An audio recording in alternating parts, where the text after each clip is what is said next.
días a todas, a todos. Sean bienvenidas y bienvenidos a su programa Tejiendo Redes Anticorrupción. Mi nombre es Keops Torres, soy consejero de Participación Ciudadana del Sistema Local Anticorrupción del Estado de Durango y será un placer estar con ustedes en esta producción conjunta del Comité de Participación Social del Sistema Estatal Anticorrupción de Jalisco, la Fundación Nuestros Hermanos Olvidados y la Comisión de Comunicación de la Red Nacional de Comités y Consejos de Participación Ciudadana de los Sistemas Anticorrupción.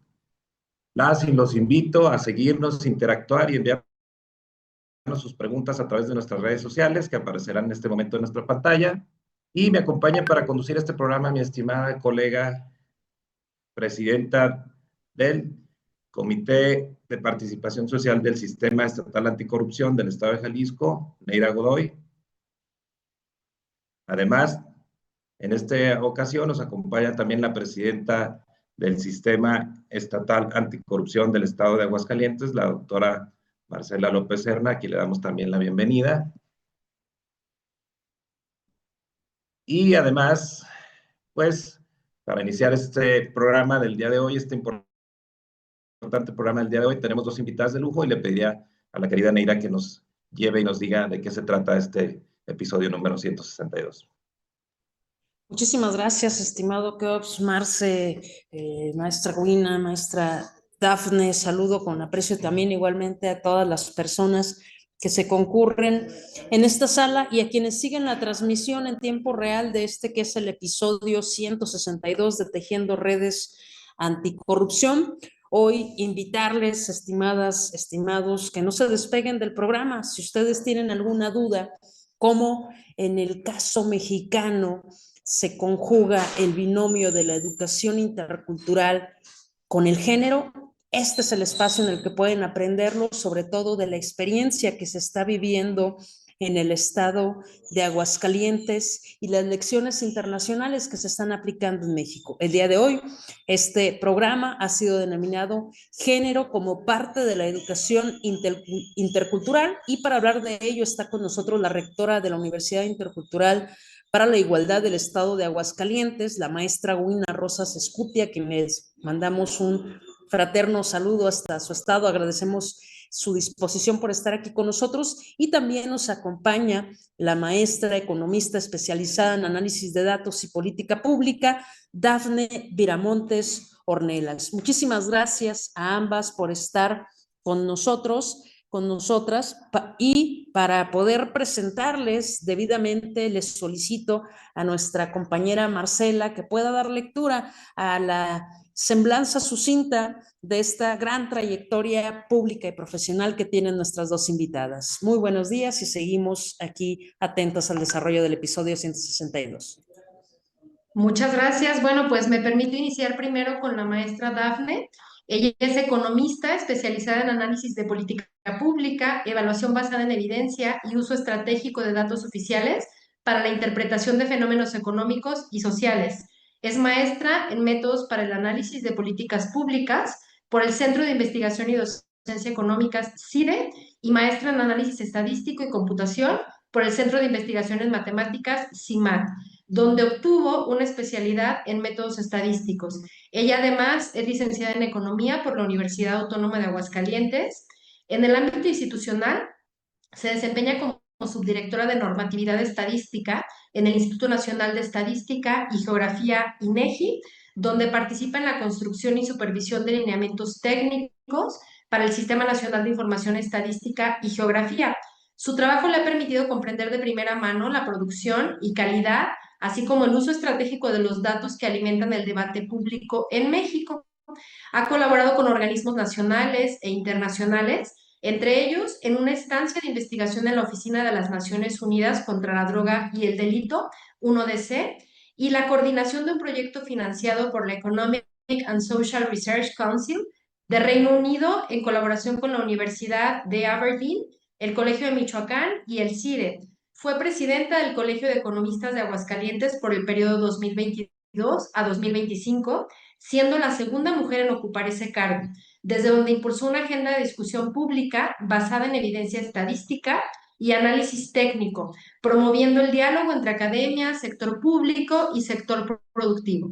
Actualmente es editorialista de El Universal y participa como analista en medios nacionales como El Economista, donde aborda temas de inflación, empleo, finanzas públicas, evaluación de programas y coyuntura económica.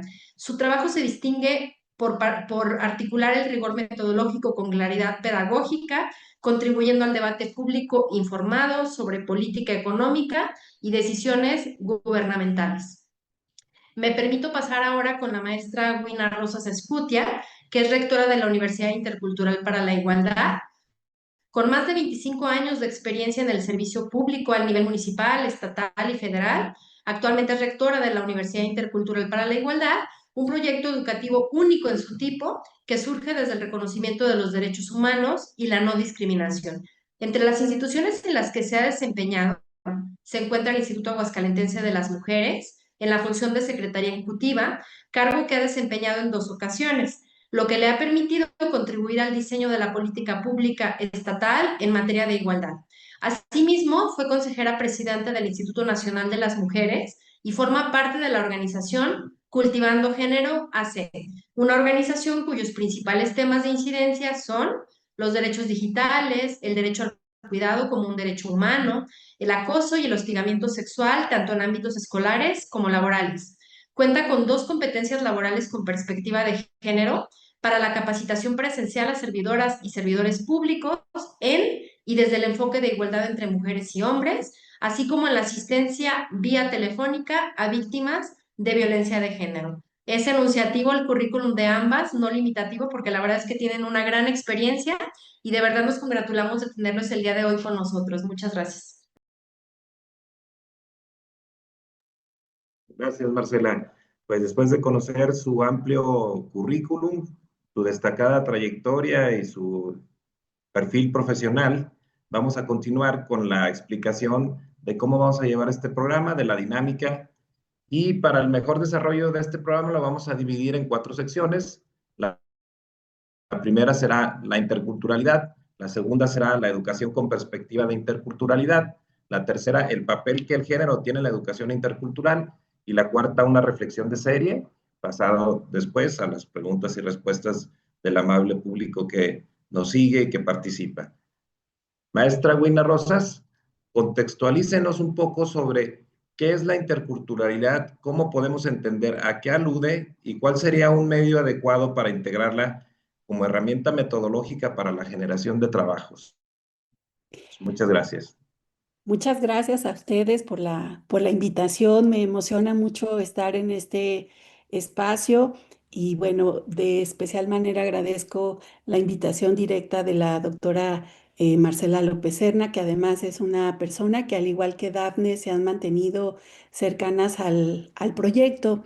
Entonces, pues decirles que justamente pues, la Universidad Intercultural para la Igualdad pretende, entre muchas otras cosas, también convertirse pues en un proceso que se pueda compartir desde la experiencia y no solamente como del análisis conceptual, teórico, metodológico que sabemos que se tiene discutiendo pues ya mucho tiempo, ¿no?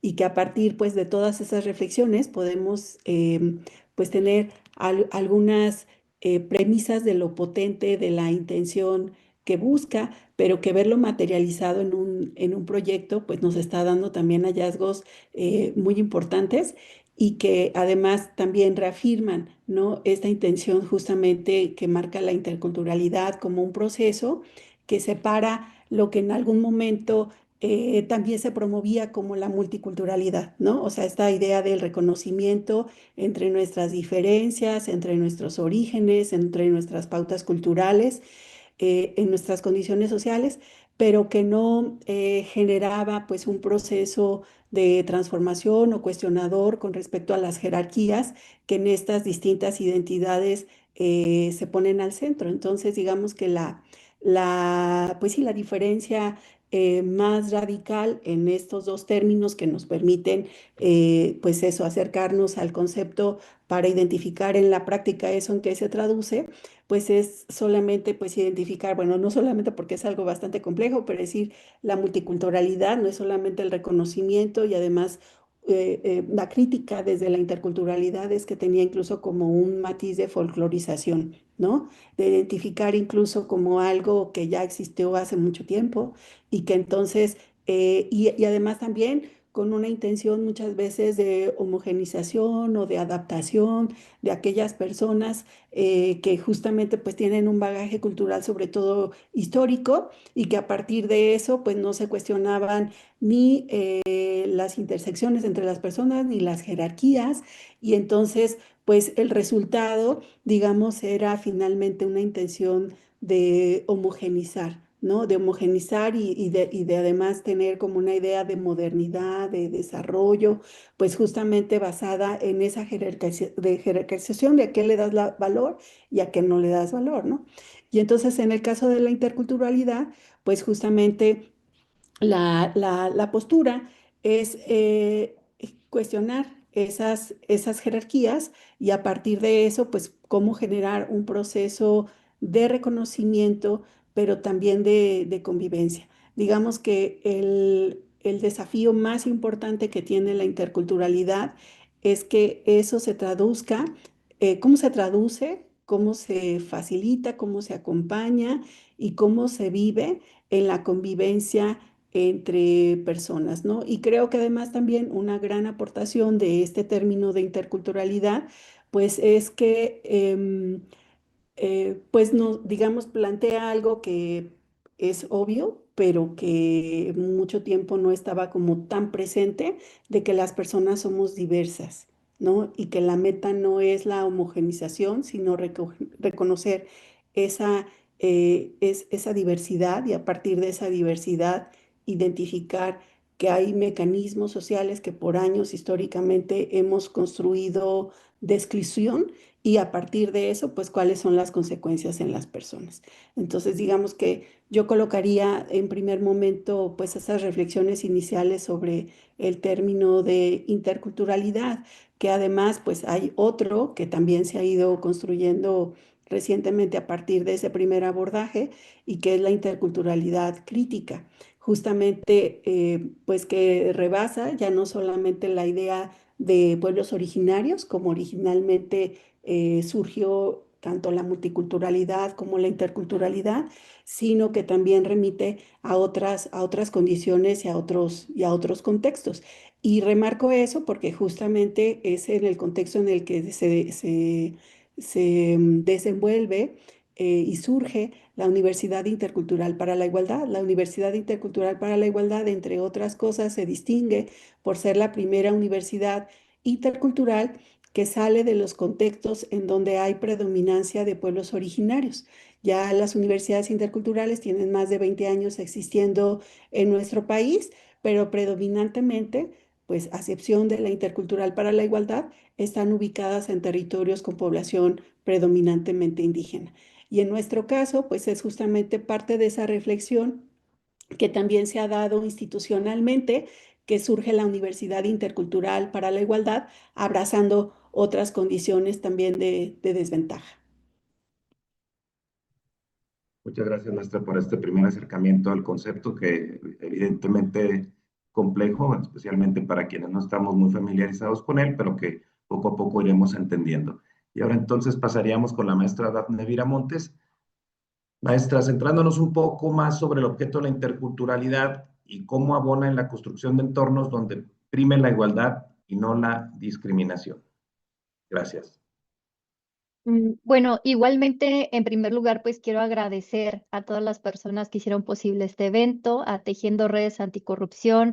Un gran saludo también a Neira Godoy, presidenta del Comité de Participación de Jalisco, a la doctora Marcela López Serna, que es una aliada aquí en Aguascalientes, tanto de la Universidad Intercultural para la Igualdad como propiamente en su momento, el Colegio de Economistas de Aguascalientes. Muchas gracias, Marcela. Un saludo también, pues, Keops, muchísimas gracias por la invitación. Y bueno, pues estamos aquí para platicar precisamente sobre el tema de la interculturalidad y por qué la interculturalidad es importante para construir entornos donde precisamente como tú preguntas, prime la igualdad. Muchas veces las leyes o las normativas parten del principio de que todas las personas independientemente de nuestras características sociodemográficas, somos iguales ante la ley. Sin embargo, en la práctica, cuando nosotros vemos cómo las personas acceden al sistema educativo, cómo acceden al mercado laboral, cómo acceden al servicio de salud, cómo acceden a diferente infraestructura pública, a diferentes servicios públicos, vemos que esos factores o esas características sociodemográficas o características culturales pueden generar desigualdades, es decir, llevan a que a pesar de que todas y todos seamos iguales ante la ley, independientemente de nuestro sexo, nuestra identidad de género, nuestro origen étnico, nuestra situación de migración, etcétera, en la práctica persisten algunas cuestiones culturales que nos limitan a acceder a estos derechos de forma equitativa. Entonces, de entrada, poner la interculturalidad en el centro de la discusión es importante porque es precisamente este concepto el que nos va a permitir ir desmontando los mitos que sustentan estas desigualdades estructurales en diferentes aspectos políticos, económicos y uno de los más importantes, y creo que es precisamente en el que tendríamos que enfocar la discusión, que es el tema educativo. ¿Por qué? Porque no todas las personas, y eso es muy importante, accedemos a los servicios educativos de manera equitativa. Y yo creo que ahí los datos desempeñan un papel muy importante, porque si nosotros observamos, por ejemplo, el grado promedio de escolaridad de entidades como Guerrero, Oaxaca, Chiapas, podemos ver que son extremadamente más bajos en comparación con ciudades como o entidades federativas como Nuevo León, la Ciudad de México, Querétaro, Coahuila. ¿Y a qué responden pues estas brechas o estas diferencias? Pues responden precisamente pues a estas desigualdades estructurales que limitan el acceso de las personas a diferentes tipos de derechos, entre ellos el educativo. Entonces, yo creo que es muy importante hablar de interculturalidad en un primer momento porque rompe con esta idea de que todas las personas partimos del mismo punto y reconoce que partimos de puntos distintos y que en ese sentido pues se va a ir moldeando nuestra vida, nuestras oportunidades económicas e incluso la forma en la que participamos de manera activa en la ciudadanía. También la interculturalidad pues, nos permite visibilizar a través de los datos y de las historias, porque también es importante reconocer las historias, cómo ciertas poblaciones han sido históricamente discriminadas, excluidas, y qué podemos hacer o qué políticas públicas podemos desarrollar precisamente para poderles incluir e ir cerrando estas brechas entre cada uno de estos grupos. Y a mí me gustó mucho la reflexión que hacía Wina sobre el tema de cómo entendíamos la interculturalidad principalmente con poblaciones indígenas o con personas de cierto origen étnico, pero cada vez más este concepto se ha ido ampliando y podemos hablar ahora de que la interculturalidad es precisamente observar a las personas de acuerdo con el contexto en el que se desarrollan. Es decir, por ejemplo, en el caso de Aguascalientes, somos una entidad federativa en donde la población indígena representa una proporción muy baja de la población en términos generales, pero eso no significa que no haya interculturalidad. Es decir, hay diferentes formas de expresión en lo urbano, ¿no? Hay diferentes formas de vivir la cotidianidad.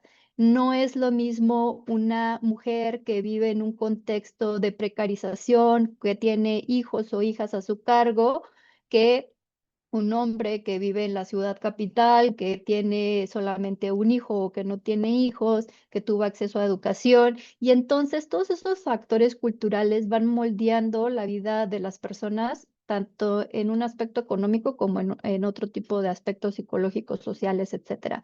Entonces, para cerrar mi participación en este punto, señalar eso, ¿no? Que de entrada es importante la interculturalidad porque nos permite observar la realidad de una manera distinta y darnos cuenta de las diferencias que existen entre las personas y cómo estas diferencias generan desigualdades, y también que es importante ampliar el contexto o la definición de interculturalidad y no solamente limitarnos, aunque sí es muy importante visibilizar el origen étnico, pero sino reflejar las propias diferencias que pueden existir en las sociedades, incluso en sociedades, en centros urbanos, entre las personas y cómo éstas pueden limitar el acceso a bienes y servicios públicos. Gracias, maestra. Muy clara y muy importante esta explicación sobre el objeto y la importancia de la interculturalidad. Y entonces le pediría a la maestra, perdón, a la doctora Marcela López que nos haga el cierre y las conclusiones de esta primera sección. Sí, muchas gracias. Bueno, pues me parece muy pertinente comenzar primero por la conceptuación de lo que es interculturalidad en los términos en que lo han hecho tanto Dafne como Wina para poder entender lo que sigue en las posteriores rondas. A propósito de lo cual, abordar interculturalidad como esta visión crítica y analítica que se hace de las diferencias estructurales entre las personas y cómo este abordaje tiene una incidencia muy particular, sobre todo en derechos que son llave, como el derecho a la educación en aras de privilegiar que aquellas personas que se ubican desde contextos de desigualdad, porque la estadística sí lo dice, como ha referido a ello la maestra Dafne Viramontes, pues es el punto de partida que tiene que tener la política pública en aras de que estos supuestos neutrales que pretende la norma en términos de igualdad sean visibilizados y tomados en consideración en aras de nivelar, contrario a la revictimización que partiendo de esas neutralidades suele materializarse en los derechos humanos y en la aplicación de políticas públicas. Gracias, querida Marcela. Y entonces pasaríamos a la segunda sección, por lo cual cedo los micrófonos a mi querida colega Neira. Muchísimas gracias, Keops. Tomaba mucha atención de lo que refería la doctora Dafne y qué importante son los datos para poder formar la opinión pública y que un asunto que puede ser de unos cuantos, que preocupe a unos cuantos, llegue a estar realmente en la agenda pública y en el debate público, ¿no? Y para ello se necesitan los datos concretos, contundentes, y es importante decir que en el caso mexicano, el Estado mexicano se reconoce como una entidad pluricultural, multicultural, a partir de 1992, hay que decirlo con claridad, se ha avanzado de manera sustantiva en el diseño de los basamentos jurídicos que reconocen esta denominación y decir que según datos del INEGI, en México hay 68 lenguas indígenas y 364 variantes de estas lenguas. Y aquí luego entonces la pregunta, maestra Dafne, es cómo esta interculturalidad se ha venido procesando en los sistemas educativos en México de manera particular en la matrícula universitaria. ¿Cómo se ha procesado esta realidad que enfrenta México?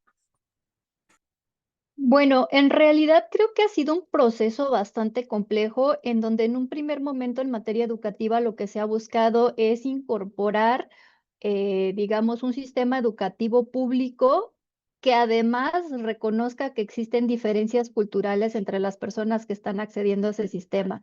Entonces, de manera gradual se han venido incorporando cada vez más lenguas indígenas, por ejemplo, en los programas de estudio en sus diferentes niveles, ya sea educación básica, media superior y superior, pero creo que aún hay un trabajo muy importante por hacer en otros aspectos, ¿no? Es decir, no solamente tenemos que hacer que los conocimientos lleguen a las personas en un contexto cultural o en un contexto lingüístico que les sea conocido, sino que también la propia educación se tiene que adaptar al contexto en el cual se está aplicando. Y a mí me gustaría retomar una frase que discutíamos en un foro similar a este sobre educación intercultural, en donde hablábamos que no debemos nosotros adaptar a las personas a los contextos o a los modelos educativos, sino que nosotros tenemos que adaptar los modelos educativos a las personas.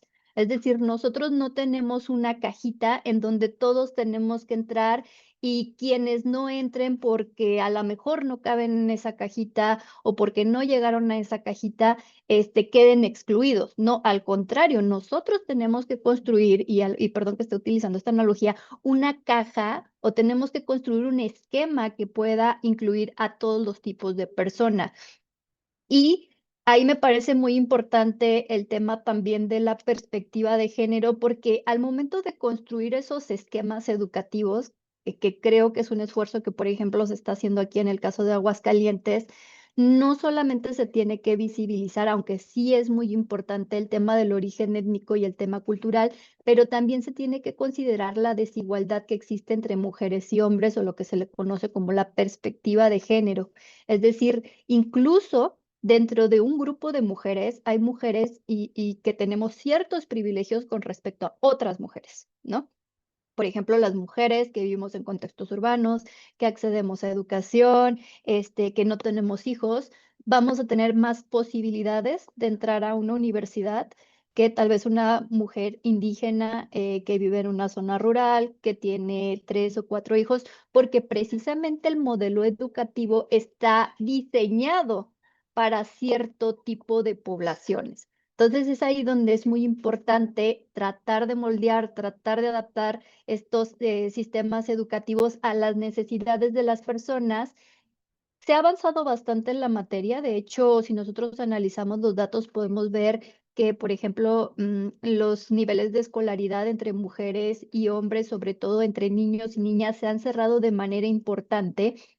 Pero cuando ya entramos a los datos del mercado laboral, cuando ya vemos los ingresos de las personas, es decir, no solamente en sus infancias, sino en la adultez, vemos que estas brechas persisten de manera importante, que persisten brechas regionales, que persisten brechas de género y que persisten brechas que están transversalizadas por diversas características sociodemográficas de las personas, como puede ser su situación de migración, como puede ser su origen, que puede ser étnico o no étnico, pero el origen también determina el futuro de las personas. Y creo que es ahí donde se tiene que seguir trabajando. Es decir, sí se ha hecho un avance, sí se ha trabajado en tratar de moldear los materiales educativos, en tratar de traducirlos o adaptarlos a ciertas lenguas indígenas, pero esto no se ha traducido completamente en mejoras que les permitan a las personas vivir en condiciones de igualdad durante su adultez. Muchas gracias, maestra Dafne, por poner sobre la mesa esta discusión tan significativa sobre las brechas que siguen persistiendo en el caso mexicano. Y a propósito de estas brechas que bien refieres, doctora Huina, para poder ilustrar a la audiencia que sigue el programa, una pregunta muy sencilla y quizás muy de libro base. ¿Por qué debería de importarnos o por qué es importante la educación intercultural? Pensemos en alguien que en su día a día no interactúa con una persona que es hablante de la lengua indígena y no puede entender esas barreras que vive el día a día, quedándose sin voz frente a la justicia, quedándose sin voz y sin escucha cuando va a un sistema educativo, quedándose sin voz y sin escucha cuando acude a un sistema de salud. ¿Por qué debería de importarnos la educación intercultural en México y cuál es el enfoque que están dando en la universidad que usted dirige? Muchas gracias. Bueno, pues yo diría que es sumamente trascendente porque nos permite garantizar el acceso a ese derecho. Justamente, pues como bien ya lo estaba comentando Dafne en sus últimas reflexiones, eh, pues los derechos deben de ser garantizados y esa garantía está materializada pues a partir de las condiciones que te dan para acceder a él, ¿no? No solamente el hecho de nombrarlo, pues ya automáticamente se cumple el ejercicio del derecho. El derecho tiene que generar condiciones y entonces pues esas condiciones deben de estar basadas en las necesidades de las personas. Y entonces justamente pues la interculturalidad pues es esta lupa que nos permite identificar pues cuáles son las condiciones que nos están generando en una experiencia educativa. En el caso de las reflexiones presentes en la conformación de la Universidad Intercultural para la Igualdad como proyecto educativo, pues se partieron de varias reflexiones, que algunas quizá de las más importantes y que nos reflejan el proyecto que soy, pues son justamente pues que las escuelas generalmente son creadas como modelos, ¿no? Y es justamente a partir de eso, pues que sabemos que incluso hay subsistemas que están orientadas a cierto tipo de educación. Sin embargo, esos modelos muchas veces no responden a las necesidades locales. Y entonces las rutas pues pueden ser otras, justamente para poder identificar esas necesidades locales. Las universidades interculturales en México, como lo había comentado, sí tienen una ruta que las diferencia con respecto a otros subsistemas. Porque, bueno, en las universidades tradicionales se reúne un grupo de personas especialistas y con base en la observación de lo que demanda el mercado, pues sugieren unas áreas de conocimiento, ¿no? Justamente pues con la intención de que las trayectorias educativas estén vinculadas a la empleabilidad. En el caso de las universidades interculturales, el paso número uno, además de tener condiciones administrativas, físicas y demás y financieras, es conformar un comité promotor.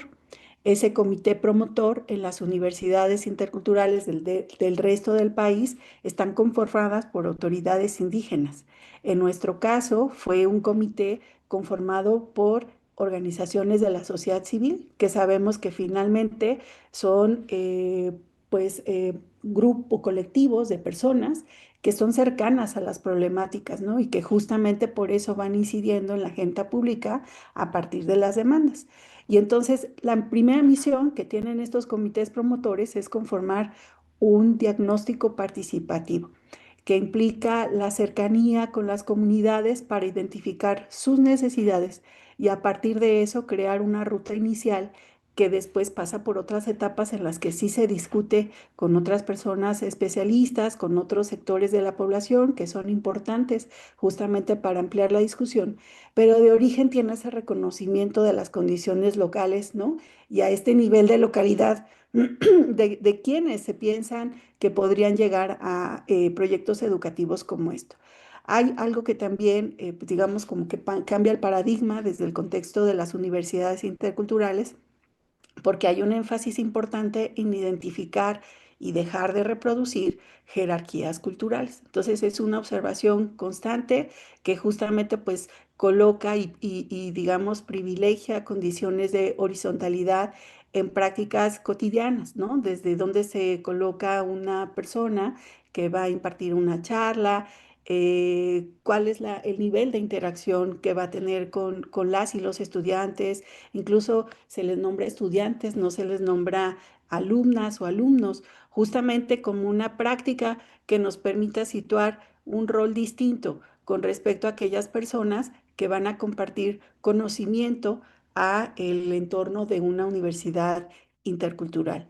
Algo también importante de este enfoque es justamente que revaloriza cuáles son los aprendizajes significativos que se pretenden generar en quienes estudian, ¿no? Es decir, el conocimiento por encima de las habilidades o las habilidades, que es lo que te permite finalmente tener una mayor duración a lo largo de un proceso continuo de educación, que además también te proporcione corresponsabilidad sobre tu propio proceso de aprendizaje, pero nuevamente, ¿no? Contextualizándolo en el contexto en el que está la escuela y en donde se desarrolla tu comunidad, con una identificación constante de los problemas y de las condiciones que se desean transformar a tu alrededor y no como en una condición lejana de un contexto al que no perteneces. Entonces, ese digamos que es la importancia, ¿no? De llevar la interculturalidad a contextos educativos, pues como un proceso pedagógico que pues responde a nuestras necesidades locales de las personas específicamente, pero que además también pues reconoce los elementos de los que ya habíamos reflexionado de manera inicial, la diversidad. La diversidad entendida como pues el reconocimiento de que cada persona tenemos un contexto diferenciado, pero que eso además pues no nos va a colocar en una condición de desventaja o de reafirmar que lo que yo sé o lo que he aprendido, pues me genere pues eso, como una negación, ¿no? Justamente porque en el contexto en el que estoy se considera como algo inferior, o que me aleje, ¿no? De los problemas comunitarios, suponiendo que entonces ahora como ya sé un poquito más, pues entonces yo ya merecería estar en un lugar distinto al que pertenezco. Entonces, justamente pues por eso es súper importante que la interculturalidad pues esté presente cada vez más en la reflexión y evidentemente en la práctica educativa en México, además de que pues ya está en la ley, ¿no? También es un enfoque que irá avanzando, así como ya tenemos más interiorizado cada vez el enfoque de género, ¿no? Que nos permite tener mecanismos muy concretos en la educación, en la práctica educativa, justamente pues para estar monitoreando que cada vez más estas condiciones de desigualdad se vayan diluyendo. Así la interculturalidad pues va a ir transitando a este proceso de pensar en nuestros proyectos educativos, ¿no? A partir de esta práctica que evita la jerarquización, que genera diálogos horizontales y que reconoce los saberes de todas las personas como parte de nuestra interacción y de nuestro diálogo cotidiano, justamente pues para generar mejores condiciones de vida en lo cercano, en lo local.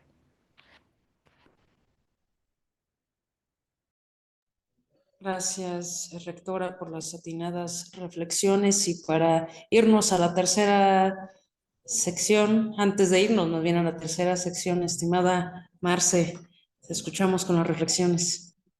Pues han sido muy interesantes las reflexiones que emitieron tanto Wina como Dafne, pero ambas coinciden precisamente en esta necesidad de que un derecho tan básico como es la educación, que además es un derecho llave porque permite la posibilidad de acceder a nuevos contextos, de romper con ciertos ciclos específicos que no permiten la movilidad social, pues pueda ser atendido desde una perspectiva de universalidad. Y para que esto ocurra, pues es indispensable este análisis crítico que evidencie estas enormes brechas que grupos particulares de la población tienen para tener incidencia en el tema educativo. Desde esta perspectiva, el tema de la interculturalidad se visibiliza como una herramienta que permite, además de advertir precisamente cuáles son los problemas que dan esta incidencia a ciertos grupos poblacionales para no poder acudir al tema educativo, pues que puedan ser resueltos, pero resueltos desde lo particular.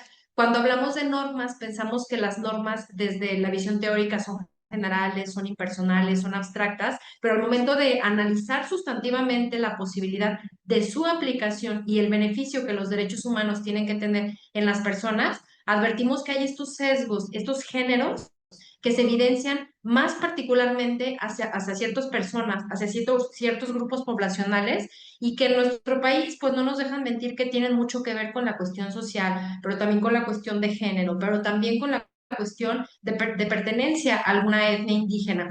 Entonces, la visión estructural, teórica, metodológica y de abordaje de los derechos humanos desde la interculturalidad nos permite hacer un análisis diferenciado, sobre todo porque en materia educativa, al surgir desde estos comités ciudadanos integrados, pues por las etnias indígenas, pero en el caso de Aguascalientes y de esta universidad, por las organizaciones de la sociedad civil, pues permiten también una detección más inmediata de la problemática de ciertos sectores sociales específicos, que además se van a traducir a posteriori también en una continuidad en la generación de programas específicos educativos que continuarán en diálogo precisamente con la comunidad para que los programas educativos que la universidad tenga puedan estar en constante diálogo con las necesidades de sus sectores y crear programas sociales que permitan productos e interacción constante para la resolución de estos problemas. Es decir, es una cuestión cíclica que además regresa a su comunidad estos productos que se obtienen desde la educación. Y pues muchas gracias por estas aportaciones, pero también por el trabajo de campo, que huelga decir, tanto Dafne como Wina han sido parte de estos grupos focales para la creación de esta universidad, para poder abordar de manera seria, técnica y científica estas problemáticas y llevarlas después a la construcción de estos programas educativos. Y pues bueno, vamos a pasar a la siguiente ronda, que es la última, no, la tercera, perdón, esta tercera sección en donde vamos a poder conocer sobre el papel específico ahora del género en términos de la educación intercultural, que como ya nos adelantó un poco la rectora Guina, pues es una de las pautas distintivas que tiene la Universidad Intercultural para la Igualdad respecto del resto de las universidades interculturales. Y a propósito de esto, le preguntamos a la rectora Guina Rosas Escutia, ¿en qué beneficia el que la interculturalidad incluya no nada más elementos de diversidad cultural, sino también al género como una base transversal de la educación de los futuros profesionistas desde la perspectiva de las carreras, de las licenciaturas que se ofrecen en UNITI, en particular en las que ya tienen abiertas y que ya tienen estudiantado? Muchas gracias por la pregunta, porque además creo que eso resuelve la incógnita de cómo se fue, digamos, concatenando la idea original de generar una universidad para las mujeres, que fue como lo tenía proyectado el gobierno del estado de Aguascalientes, y que cuando ya entró a la discusión de la federación, pues lo que se sugirió pues es que era un subsistema que justamente arropaba esa primera intención de reconocimiento, ¿no? De que las mujeres pues aún tenemos dificultades para acceder a la educación superior, y además amplió como un abanico de una manera majestuosa como lo estamos viviendo ahora, ¿no? Y tiene que ver mucho con las reflexiones que hacíamos en los bloques anteriores, ¿no? Generar condiciones, ¿no? Implica pues justo reconocer cuáles son las barreras, ¿no? Que las personas tenemos para acceder a cierto derecho. Y a partir de eso, pues generar mecanismos muy concretos, muy tangibles, que permitan ir diluyendo este acceso. En el caso de la Universidad Intercultural para la Igualdad, pues lo que hace que finalmente, y además es una característica también de las otras universidades interculturales. Yo creo que como subsector, subsistema, a diferencia de los otros, de las tecnológicas, de las autónomas, nuestra matrícula tiene una gran presencia de mujeres. Nuestras matrículas tienen entre el 60 y el 70% de mujeres, y en el caso de la Universidad Intercultural para la Igualdad tenemos el componente del sistema público de cuidados. Es el primero en su tipo en México y en Latinoamérica en una universidad pública. Y bueno, pues este componente reconoce, justamente busca reconocer, redistribuir y reducir el trabajo doméstico y de cuidados, pues a través de los servicios que ofrece. Tenemos una estancia infantil, una estancia para personas adultas mayores, como el reconocimiento a las dos actividades que dentro del cuidado estadísticamente representan la inversión de tiempo más importantes, y pues, debido a la división sexual de trabajo, principalmente pues para las mujeres. Y en el caso del trabajo doméstico tenemos una lavandería y una cocina comunitaria, cuya lógica tiene ese mismo sentido, ¿no? Relevar el tiempo de las mujeres para que puedan acceder a otros derechos, en este caso, pues a la educación superior.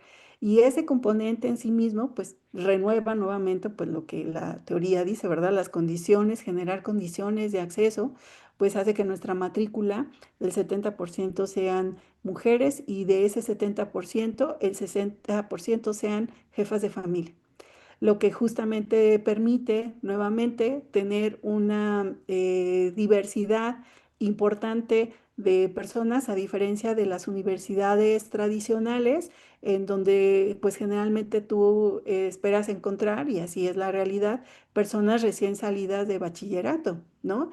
Y entonces, si estamos hablando del derecho al acceso a la educación, pues entonces por eso a lo mejor, si ya tuvimos que postergar por lo que sea nuestras trayectorias educativas, pues tú ya no te piensas en una universidad con esas características, justamente por las barreras culturales que implicaría tu interacción en un contexto como ese. La Universidad Intercultural para la Igualdad, al tener este componente del sistema público de cuidados, pues nos permiten tener una población en donde la edad, el promedio de edad es de 30 años, y la persona más grande es de 60 años, y hay un 30% que sí corresponde a digamos, de personas recién salidas del bachillerato. Entonces, además de que nuestra cultura institucional tiene, digamos, un mecanismo muy potente desde el inicio, desde una etapa de tronco común, que es parte de nuestro modelo educativo. Tenemos un modelo educativo basado en un sistema modular que además se evalúa a través de proyectos educativos, es decir, no son asignaturas, sino son habilidades que se van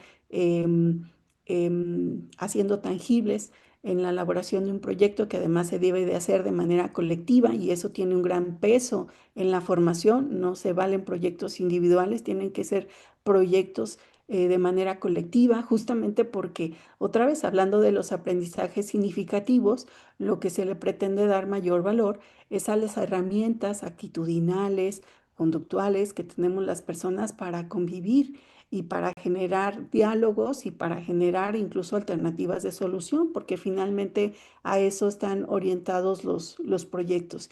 Y entonces, pues eso es parte de la cultura institucional que además van dando pues herramientas justo a las personas para la convivencia cotidiana, pero también para hablar acerca del contexto que tenemos, del que todas y todos provenimos, que justamente, pues, digamos, como pone nombre, ¿no? A las prácticas que hemos aprendido en otros contextos y que finalmente, pues, nos generan ambientes hostiles o violentos, justamente, pues, para reflexionarlos y resignificarlos, ¿no?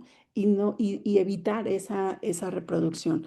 Entonces, digamos que generar entornos seguros, generar condiciones físicas, materiales de acceso, pues es lo que nos permite no solamente incorporar las categorías de género, a que, aunque es evidente que justamente ahí es en donde más se puede estar reproduciendo la exclusión, en este caso sobre todo reconociendo esta agenda tan importante que sabemos que permea en todos los ámbitos de nuestra vida, como son los temas de cuidado, ¿no? Traducidas en el trabajo doméstico y de cuidado, pues son parte de los elementos esenciales, ¿no?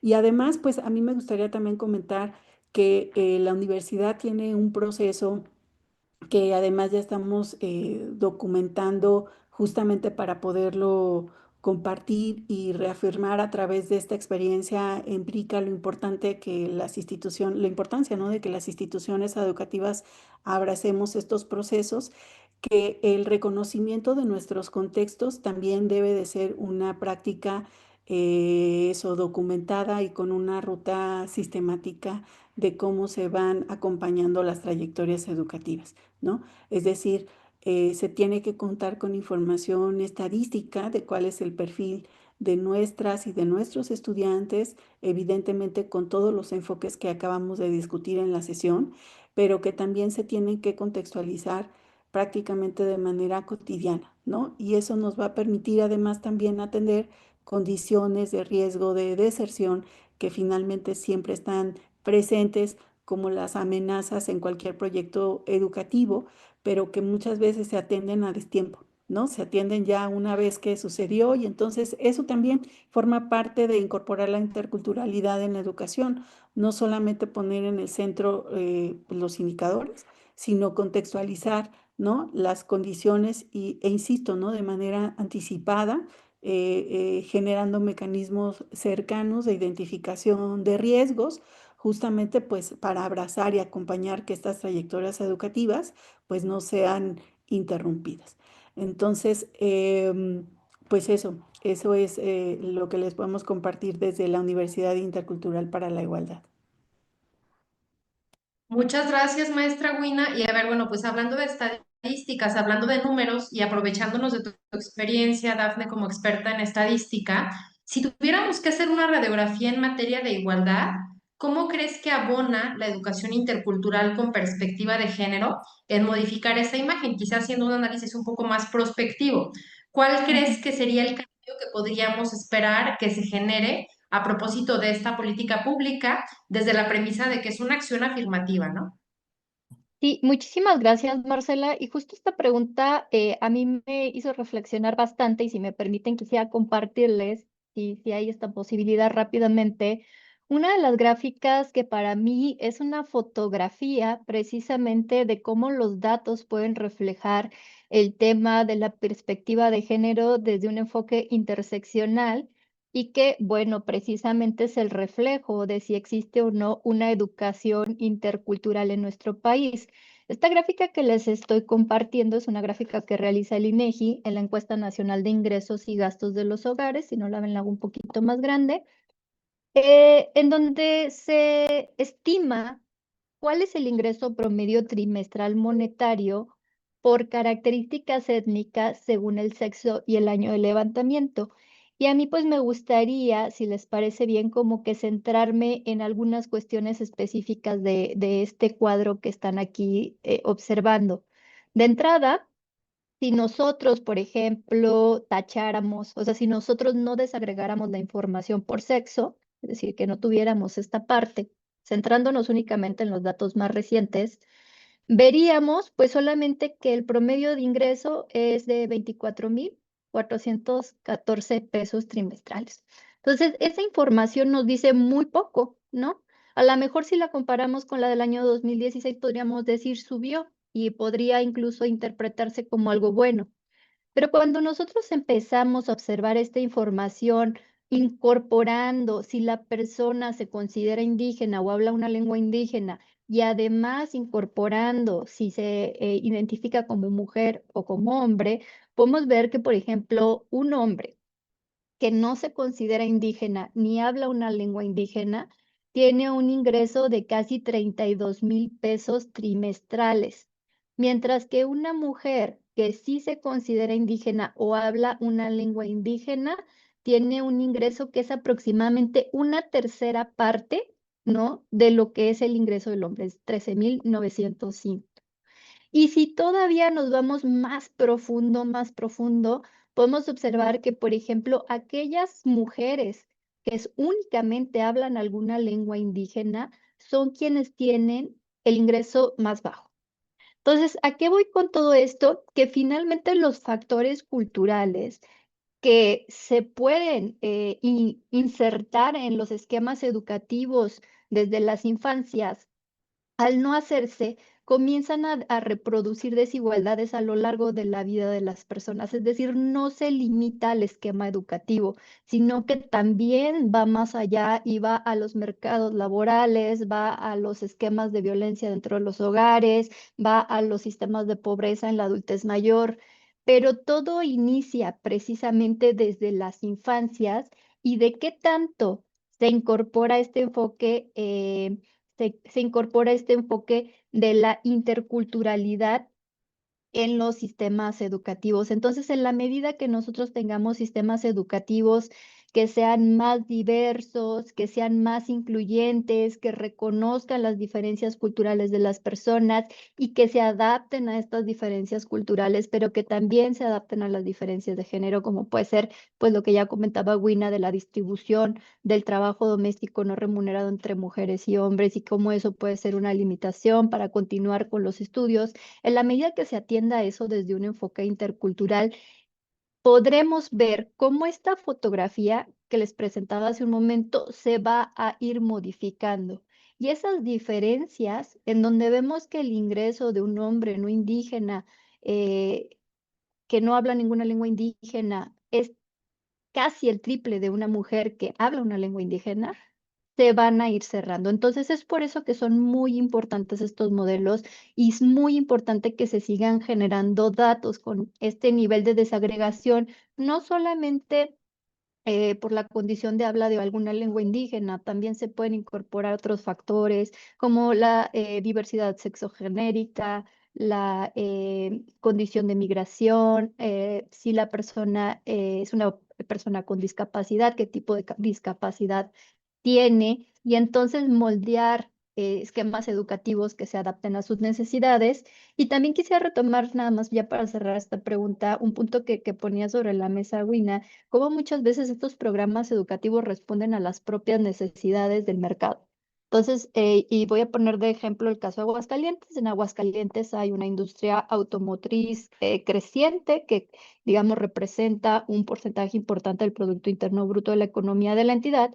Y pues muchos de los programas educativos están focalizados pues a preparar personas para este tipo de mercados, ¿no? A prepararme personas en temas logísticos, en temas mecánicos, en ingenierías, etcétera.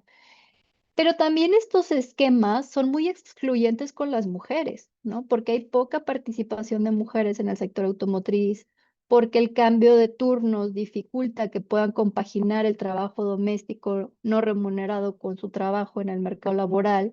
Y entonces es ahí donde se empiezan a generar desigualdades y donde estos modelos educativos que adaptan los programas de estudio a las necesidades de las personas, considerando todas estas desigualdades, pues tienen un papel muy importante. ¿Para qué? Pues para que las personas no queden fuera, independientemente de los contextos culturales de los cuales vienen.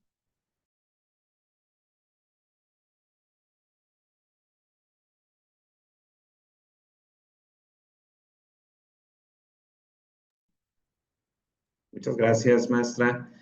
Bueno, entonces pasaríamos a las reflexiones, al cierre de esta sección, de esta tercera sección, a cargo de nuestra querida Neira.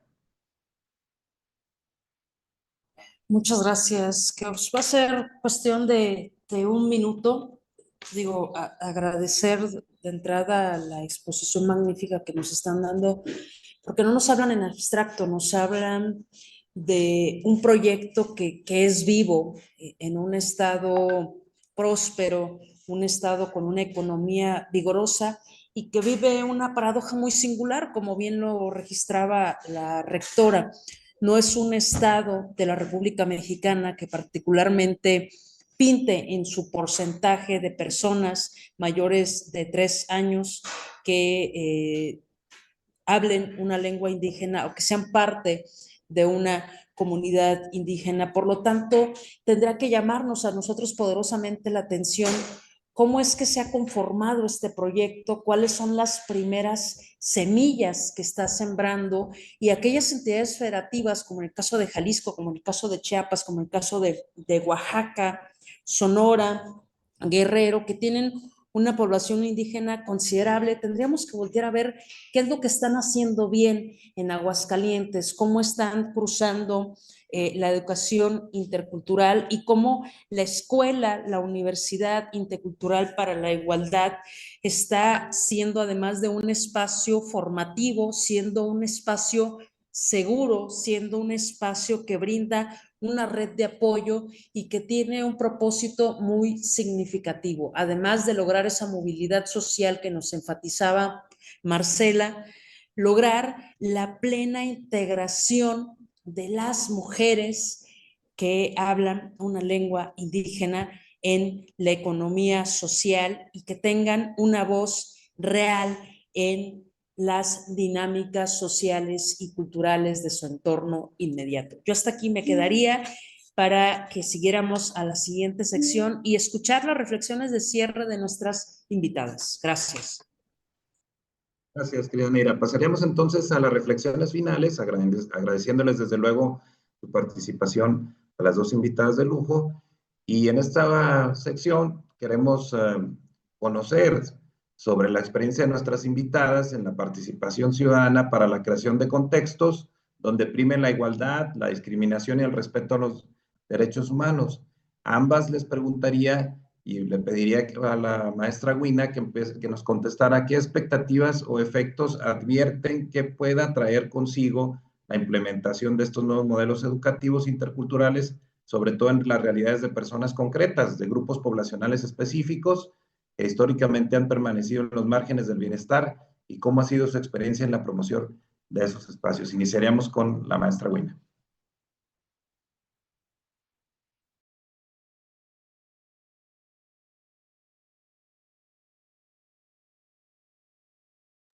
Parece ser que estamos teniendo algunos problemas técnicos. Maestra Huina, ¿sí está todavía aquí con nosotros en la sala? Bueno, entonces pasaríamos con la maestra Dafne, con la misma pregunta. Perfecto, no, pues muchísimas gracias por la pregunta.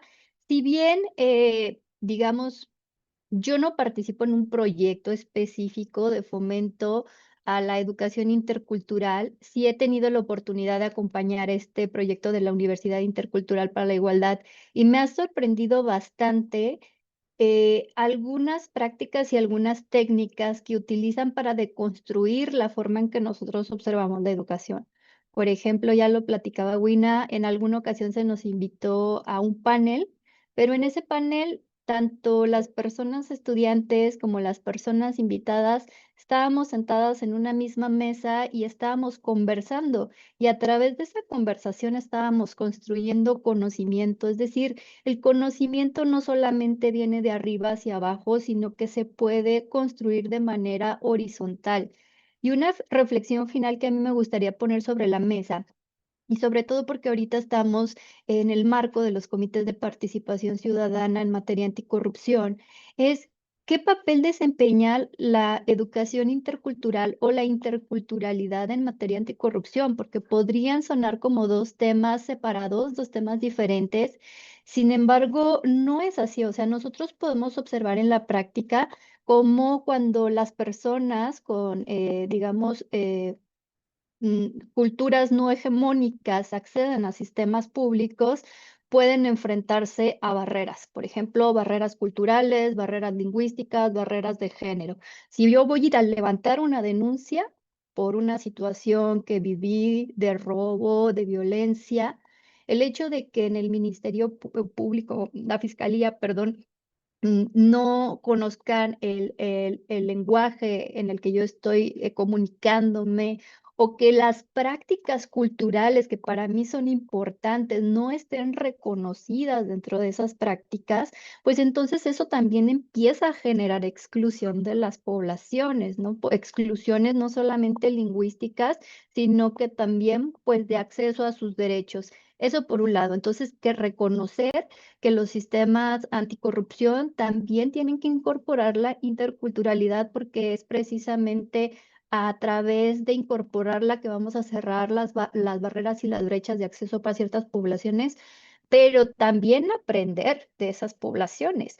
¿Por qué? Porque nosotros observamos que en pequeñas comunidades a veces las incidencias en materia anticorrupción son más bajas, ¿no? Son más bajas o tienen ciertas prácticas culturales que llevan a que no sea aceptada socialmente la corrupción. Entonces, yo creo que tendríamos también ahí un área de oportunidad para aprender, ¿no? Aprender de las comunidades, aprender de las diversidades culturales y ver qué de esos contextos podría funcionar en nuestro contexto y cómo nuestro contexto lo podemos hacer más amigable y más amable desde un enfoque de interculturalidad. Y bueno, con eso cerraría yo mi participación y agradeciéndole siempre la invitación.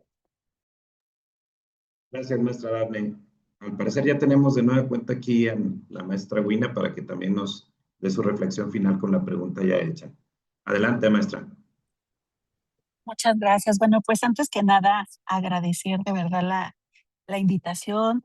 Disfruté mucho el intercambio de ideas y además, bueno, pues me emociona, obviamente, hablar de la Universidad Intercultural para la Igualdad porque ha sido un proyecto resultado de pues muchas etapas y de muchas personas que han participado desde diferentes esferas, ¿no? Lo institucional, la sociedad civil, y pues ahora verla pues ya florecer a partir de su vocación educativa con las y los estudiantes, la verdad es que sigue siendo un proyecto que estoy segura que va a aportar muchísimo a la sociedad de Aguascalientes. En muchos temas que también yo creo que va a ir transformando la manera en la que los leemos. Una de ellas que me gustaría poner sobre la mesa es, por ejemplo, como, bueno, si bien los datos estadísticos no reflejan que en Aguascalientes haya una presencia de personas de pueblos originarios, pues en la realidad no es como tan así, porque justamente tiene que ver también con esas barreras culturales que pues se enfrentan las personas en condición de migración, ¿no? Que incluso, o que se reconocen de pueblos originarios, pero que tienen ya más de 30 años viviendo en nuestra entidad y que justamente pues por no encontrar opciones en las que puedan incorporarse para el ejercicio de sus derechos, pues van disminuyendo sus prácticas de identidad como la lengua, la vestimenta, porque pues eso es finalmente el costo de poder acceder a estos derechos. En el caso de la Universidad Intercultural para la Igualdad, por ejemplo, ahora les puedo decir que como parte de ese proceso de cultura institucional que reconoce la diversidad como el centro del aprendizaje, pues ahora en la encuesta reciente que nos permite tener una caracterización de nuestra población, algunos de los datos que ya hace ratito les compartí, pues nos encontramos con esos hallazgos, ¿no? Hay por lo menos pues un porcentaje importante de 5% de personas que se empiezan a reconocer, ¿no? Sin este temor de hacerlo y con el orgullo de asumirlo como personas que provienen de pueblos originarios, ¿no? Entonces, eso digamos que es parte también como de la potencia de crear entornos y de generar el reconocimiento para que la diversidad finalmente no sea un motivo de exclusión, sino sea un motivo, un medio de aprendizaje que finalmente pues es lo que pone en el centro la interculturalidad como una base de una ruta para un proyecto educativo como este. Otras aportaciones que ya nosotras empezamos a identificar incluso de primera mano. Estamos hablando de una institución que abrió su operación apenas en septiembre del año pasado. Es decir, tenemos casi 7 meses de operación y esta intención, ¿no? O este propósito de que las personas aprendan pensar haciendo, pues, y que nos coloque, que desde manera muy inmediata coloquen como es parte de lo que observan sus proyectos educativos que van a ir analizando a lo largo de su proceso de formación, pues hace que tengamos unas líneas de investigación pues más que pertinentes, ¿no? O sea, la pertinencia está justamente basada pues en las problemáticas de su propia vivencia y eso también creo que nos hace pensar las universidades y la producción del conocimiento desde un lugar diferente, ¿no? Porque justamente al verse ellas cruzadas por todas estas condiciones de desigualdad, pues inmediatamente, por supuesto, que les hace sentido colocar al centro los problemas que viven en sus comunidades. Así que creo que esas alternativas, esos aportes cercanos al territorio y adicionalmente generar una práctica y una cultura institucional que justamente fortalezca la diversidad, pues yo creo que van a ser pues algunos de los aportes más potentes de este modelo y de este proyecto educativo. Muchísimas gracias nuevamente, un placer siempre compartir con ustedes y pues ojalá que pues alguna vez les lata, no estamos tan lejos, creo, de venir a conocer la Universidad Intercultural para la Igualdad. Muchas gracias, hasta pronto. Al contrario, maestra Buena, muchas gracias. Y después de haber escuchado estas brillantes disertaciones, y antes de pasar a la entrega de los merecidos reconocimientos para agradecer la participación de las dos destacadas ponentes del día de hoy, pasaríamos a hacer la lectura de las preguntas y comentarios. Por razones de tiempo ofrecemos una disculpa, será imposible leerlas todas, pero vamos a iniciar agradeciendo a quienes nos acompañan aquí en la sala de transmisión, empezando por la distinguida participación de la presidenta del Sistema Nacional Anticorrupción, la doctora Blanca Patricia Talavera Torres, que nos acompañó aquí y nos comenta que gracias por visibilizar los retos para la inclusión que nos competen a todos. Maravillosa temática y su abordaje muy práctico. Muchas gracias, presidenta, por tu participación. También tenemos, desde luego, la participación de la distinguida presidenta del Sistema Estatal Anticorrupción de Baja California, la maestra Marta Elizabeth Moreno. Muchas gracias también por tu presencia, presidenta.